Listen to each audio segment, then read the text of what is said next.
Tonight, fallout for the AFL in the wake of the Ben Cousins docker. Ben, are you worried at all by Victoria Police interest in the second episode? The police email scandal claims its first scalps. And chilly winter. Melbourne shivers through an old-fashioned cold snap.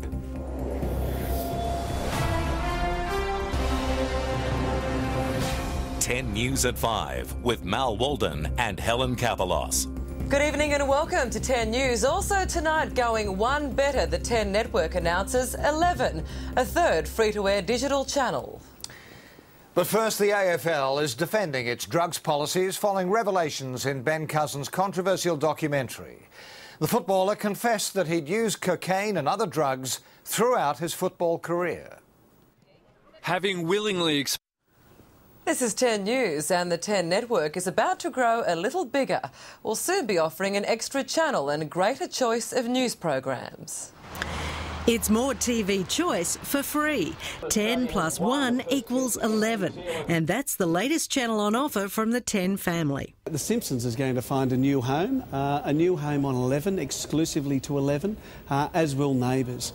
Outside of that, 90210, Melrose Place, Dawson's Creek, you name it, they're all there. Also on board, new episodes of The Cleveland Show, Supernatural, Dexter and The Office. Add to that classics like Sex and the City, Happy Days, Frasier, Hogan's Heroes and The Brady Bunch. And there's plenty to keep the 24-hour standard definition channel rocking. Meanwhile, back at 10, there's a serious commitment to news and public affairs, with $20 million going towards creating 2 new programs and 100 jobs. Following 10's News at 5, there will be a 6 p.m. national news-based program delving deeper into the issues of the day. Then at 6:30, a locally produced and presented bulletin will focus on the key issues in each state, before the 7 p.m. project wraps it all up their way. And the good thing about this strategy is as news is breaking throughout the course of the evening, we can stay with it, we can talk about it, and we can make sure we develop what's occurring throughout the course of the evening. If you're in the news business, you have to be in it in a big and a serious way, and by 10 taking the extra step, it's going to do that now. It means a battle that's going to be on, but I think it's a battle that they're probably up to. Both the new channel and the news expansion will come into play early next year. The reporting and presenting lineup for news will be revealed in coming weeks. Angela Bishop, 10 News. Prince Frederick didn't make the trip. It's believed he stayed at home with their 2 children. Mary is due to give birth to twins early next year. Now to the weather, and maybe not, because all of a sudden there's a German in front of me. A German with a bad headache, which is nothing worse. Anyway, he had a surprising diagnosis after he visited a local doctor. X-rays revealed a .22 caliber bullet, which had been lodged in his head for 5 years. The 35-year-old was hit by the projectile during a New Year's Eve party. But at the time he thought it was a firecracker. Why they threw that at me, I'm not sure. Let's cross to Mike. I think he's between showers. Mike?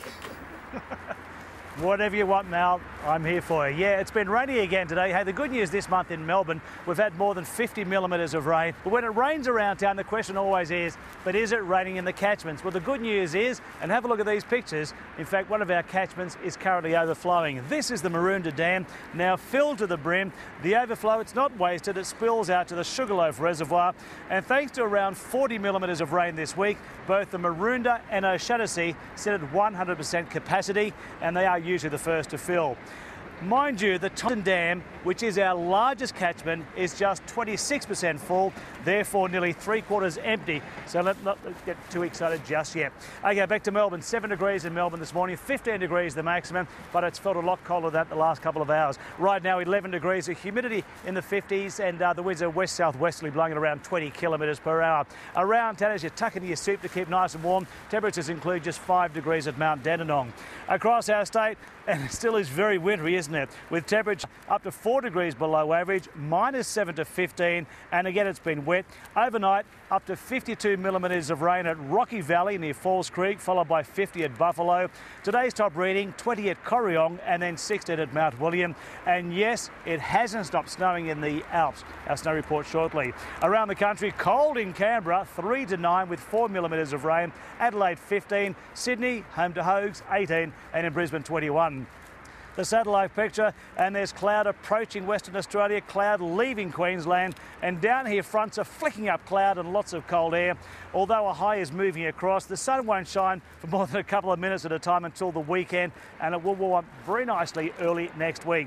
Interstate tomorrow, Hobart and Canberra both cold and wet and 3 to 11. Adelaide showers easing 15, Sydney windy and around 18. Across our state, some scattered showers tonight, possibly hail near the coast. Cloudy and windy tomorrow, isolated showers on and south of the Divide, more snow above 1,000 metres, cold and mostly cloudy, windiest in Gippsland. And in fact, there is a gale warning east of Warrnambool, a strong wind warning to the west, Bays and Gippsland Lakes, and again a sheep graziers warning. Around the bay, Frankston 8 to 12, Geelong 5 to 13. And at the forecast for Melbourne itself, cloudy, some scattered showers about tonight, maybe some hail, and again tomorrow some scattered showers. Hail not on the forecast tomorrow though, 7 to 14 degrees and still rather windy.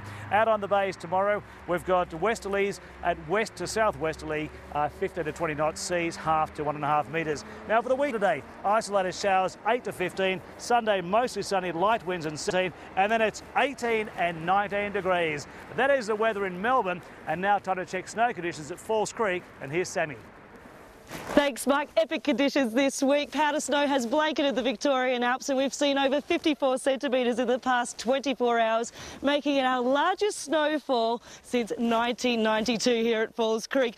Looking around the resorts now, all 15 lifts here at Falls Creek are expected to be running waist-deep conditions in the trees, with International offering excellent advanced skiing. Mount Hotham should see all lifts with blue ribbon ideal. Mount Buller should see 19 lifts spinning, while Balboa expects 6 lifts for skiing and boarding this weekend. The outlook is for more significant snowfalls to continue right into Friday, with a possible clearing this weekend. Sun and deep snow doesn't get any better. Back to you, Mike. Thank you, Sammy, and back to you in the studio, Mal. Good night. Thank you, Mike. That's our news for this Thursday. Don't mention the war. No, don't mention the Germans, no. Take care.